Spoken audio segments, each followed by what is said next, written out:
Lingayat ಕೋಟಾದಡಿ ಸೋಮಣ್ಣಗೆ Jack pot ಹೊಡೆದಿದೆ. ತುಮಕೂರು ಸಂಸದ ಸೋಮಣ್ಣಗೆ ಒಲಿದಿರುವಂತದ್ದು ಮಂತ್ರಿ ಸ್ಥಾನ. ಬಸವರಾಜ ಬೊಮ್ಮಾಯಿ ಜಗದೀಶ್ ಶೆಟ್ಟರ್ಗೆ ನಿರಾಸೆ ಆಗಿದೆ. ನಾನು ಆರಂಭದಲ್ಲಿ ಹೇಳ್ತಾ ಇದ್ನಲ್ಲ, ಯಾವ ಕಾರಣಕ್ಕೆ ನಿರಾಸೆ?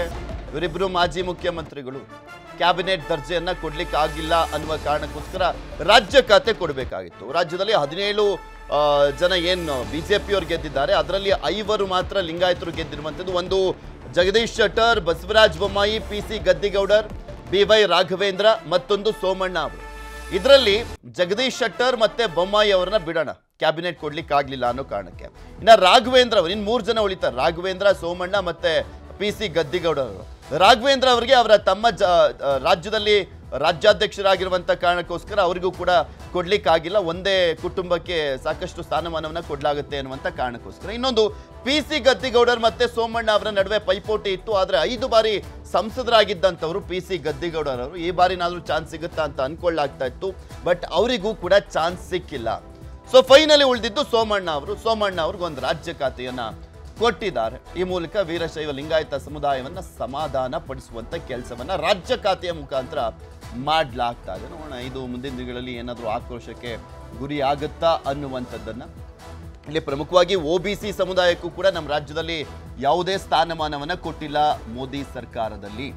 OBC ಸಮುದಾಯವನ್ನ ಕೂಡ ಕಡೆಗಣಿಸಲಾಗಿದೆ ಅನ್ನುವಂಥ ಆಕ್ರೋಶ ವ್ಯಕ್ತವಾಗಬಹುದೇನೋ. ಬಿಕಾಸ್ PC ಮೋಹನ್ ಅವರು 4 ಬಾರಿ ಗೆದ್ದಿದ್ರು.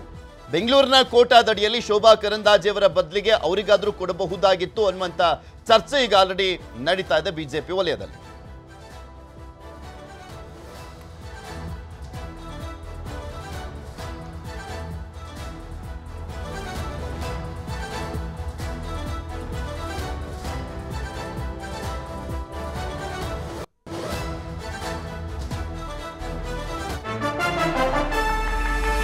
ಇಂದು 65 ಸಂಸದರು ಸಚಿವರಾಗಿ ಪ್ರಮಾಣ ವಚನವನ್ನ ಸ್ವೀಕಾರ ಮಾಡ್ತಾ ಇದ್ದಾರೆ.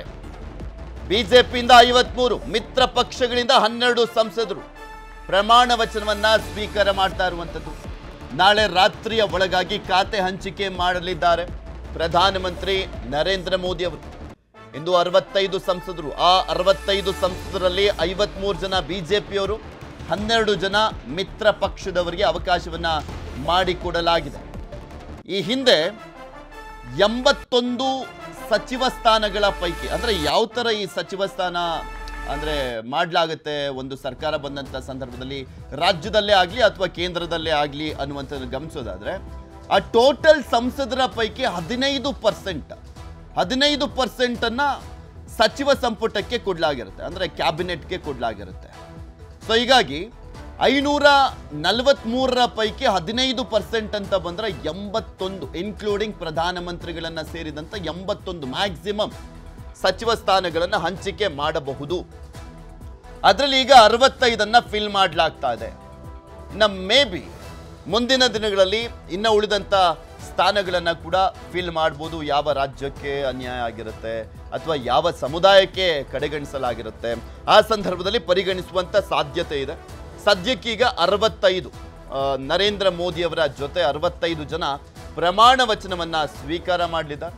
ಅದರಲ್ಲಿ 12 ಜನ ಮೈತ್ರಿ ಪಕ್ಷದವರಿಗೆ ಅವಕಾಶವನ್ನು ಮಾಡಿಕೊಡ್ಲಾಗ್ತದೆ. ಒಂದು JDU ಆಗಿರ್ಬೋದು, LJP ಆಗಿರ್ಬೋದು, JDS ಆಗಿರ್ಬೋದು, NCP ಆಗಿರ್ಬೋದು, ಏಕನಾಥ್ ಶಿಂದೆ ಬಣದವರಾಗಿರ್ಬೋದು. NCP ಅವ್ರಿಗೆ ಈ ಬಾರಿ ಕೊಡ್ತಾ ಇಲ್ಲ, ಅವರು ಯಾಕೆ ಅಂದರೆ ಇನ್ನೂ ಕೂಡ ಅವರ ಅಭ್ಯರ್ಥಿಯನ್ನು ಹೇಳಿಲ್ಲ ಅನ್ನೋ ಕಾರಣಕ್ಕೋಸ್ಕರ. ಇನ್ನು ಆಪ್ನಾ ದಳದವರಾಗಿರ್ಬೋದು, ಈ ರೀತಿಯಾಗಿ ಮೈತ್ರಿ TDP ಇವ್ರುಗಳಿಗೆಲ್ಲ ಸೇರಿ ಟೋಟಲ್ ಆಗಿ 12 ಜನರಿಗೆ ಕೊಡಲಾಗ್ತದೆ.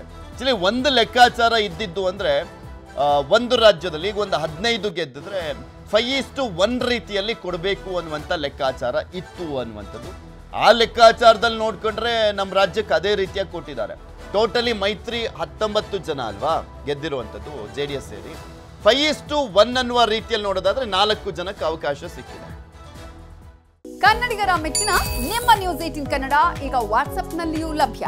ಕರ್ನಾಟಕ ಮತ್ತು ದೇಶ ವಿದೇಶದ 360 ಡಿಗ್ರಿ ಸುದ್ದಿ ವಿವರವನ್ನ ನೀವು ನಿಮ್ಮ ಕೈ ಬೆರಳುಗಳಲ್ಲಿಯೇ ಪಡೆಯೋದಿಕ್ಕೆ ಈ QR ಕೋಡ್ ಅನ್ನ ಸ್ಕ್ಯಾನ್ ಮಾಡಿ. ನಮ್ಮ ಚಾನೆಲ್ ಅನ್ನ ಫಾಲೋ ಮಾಡಿ, ನೋಟಿಫಿಕೇಶನ್ ಆನ್ ಮಾಡಿ.